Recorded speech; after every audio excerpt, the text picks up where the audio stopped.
Hello दोस्तों, कैसे हो? आज हम बात करने जा रहे हैं श्रीमद् भागवत गीता अध्याय 7 के बारे में। मैं हूं रितेश पटेल। अध्याय 7 में श्री कृष्ण भगवान ने अर्जुन से क्या कहा, इसके बारे में आज बात करेंगे। तो दोस्तों, शुरू करते हैं अध्याय 7। अध्याय 7 ज्ञान विज्ञान योग। श्लोक 1। भगवान श्री कृष्ण बोले, हे पार्थ, अब तुम मेरी उस महिमा को सुनो जिसे मैं तुमको बताता हूं। मेरा मन मुझ में लगाओ और मेरी शरण में आओ। तुम मेरी शक्ति को जानो और मुझसे मिलने के लिए तैयार हो। श्लोक 2। मैं तुम्हें ज्ञान और विज्ञान दोनों का पूर्ण रूप से वर्णन करूंगा। यह ज्ञान विज्ञान जानने के बाद इस संसार में और कुछ भी जानने योग्य नहीं रह जाएगा। श्लोक 3। हजारों मनुष्यों में से कोई एक मेरी प्राप्ति के लिए प्रयत्न करता है और उन प्रयत्न करने वालों में से भी कोई एक ही मुझे तत्व से जान पाता है। श्लोक 4। मेरी प्रकृति 8 प्रकार की है: भूमि, जल, अग्नि, वायु, आकाश, मन, बुद्धि और अहंकार। श्लोक 5। हे महाबाहु, यह तो मेरी अपरा प्रकृति है। इसके अतिरिक्त एक और मेरी परा प्रकृति है जो चेतन स्वरूप है और जिससे यह सारा जगत धारण किया जाता है। श्लोक 6। इन दोनों प्रकृतियों से ही सभी प्राणी उत्पन्न होते हैं। मैं इस संपूर्ण जगत का आदि कारण और प्रलय का स्थान हूं। श्लोक 7। हे धनंजय, मुझसे बढ़कर कोई दूसरी वस्तु नहीं है। जिस प्रकार सूत्र में मणियां पिरोई होती हैं, उसी प्रकार यह सारा जगत मुझ में पिरोया हुआ है। श्लोक 8।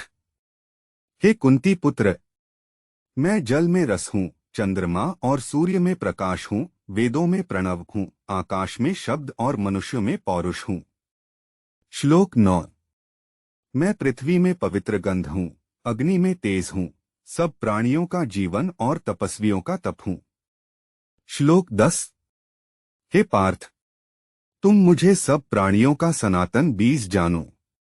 मैं बुद्धिमानों की बुद्धि और तेजस्वियों का तेज हूं। श्लोक 11। मैं बलवानों का रागद्वेष रहित बल हूं और सब प्राणियों में धर्म के अनुकूल काम हूं। श्लोक 12। सात्विक, राजसिक और तामसिक जो भी भाव हैं, उन सबको तुम मेरे द्वारा ही उत्पन्न हुए जानो।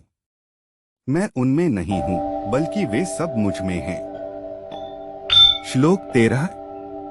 इन तीनों गुणों के भावों से मोहित यह संसार मुझ अविनाशी परमात्मा को नहीं जानता। श्लोक 14। यह मेरी त्रिगुणमयी माया बड़ी कठिन है। जो मेरी शरण में आते हैं, वे ही इस माया को पार कर पाते हैं। श्लोक 15।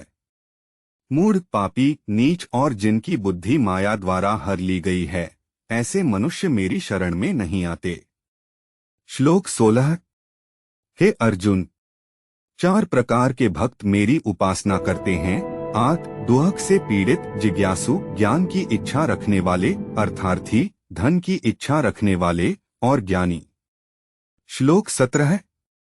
उन सब में ज्ञानी भक्त श्रेष्ठ है, क्योंकि वह निरंतर मुझ में लगा रहता है और मैं उसे प्रिय हूं।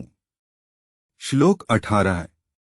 ये सभी भक्त उदार हैं, परंतु ज्ञानी तो मेरा स्वरूप ही है। वह मुझ में ही स्थित है और मेरी ही प्राप्ति को अपना परम लक्ष्य मानता है। श्लोक 19। बहुत जन्मों के बाद ज्ञानी मुझे प्राप्त करता है। वह जानता है कि सब कुछ वासुदेव ही है। ऐसा महात्मा बहुत दुर्लभ होता है। श्लोक 20।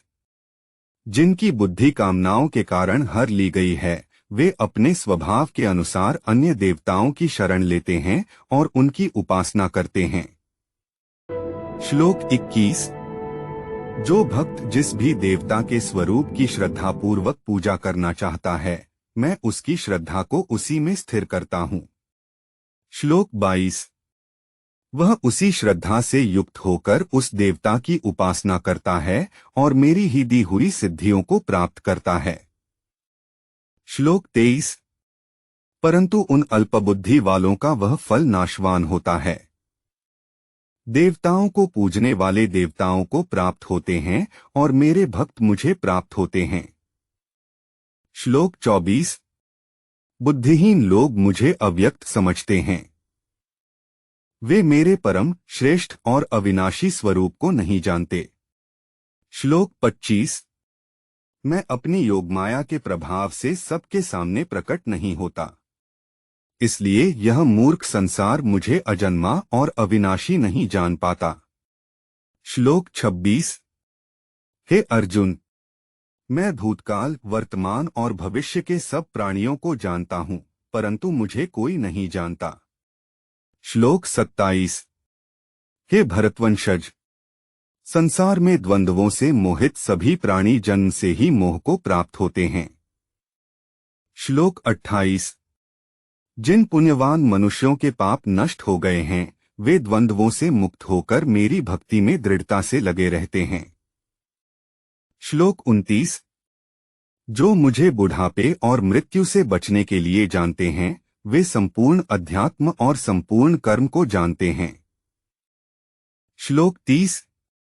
जो मुझे अधिभूत, अधिदैव और अधियज्ञ के साथ जानते हैं, वे मुझ में लगे हुए मन वाले मृत्यु के समय भी मुझे जानते हैं। इस प्रकार श्रीमद् भगवद गीता के ज्ञान विज्ञान योग नामक 7वें अध्याय का वर्णन पूर्ण हुआ। तो दोस्तों, 7वां अध्याय कैसा लगा कमेंट करके जरूर बताएं। ऐसे ही वीडियो देखने के लिए हमारे चैनल को लाइक, फॉलो, सब्सक्राइब जरूर करें।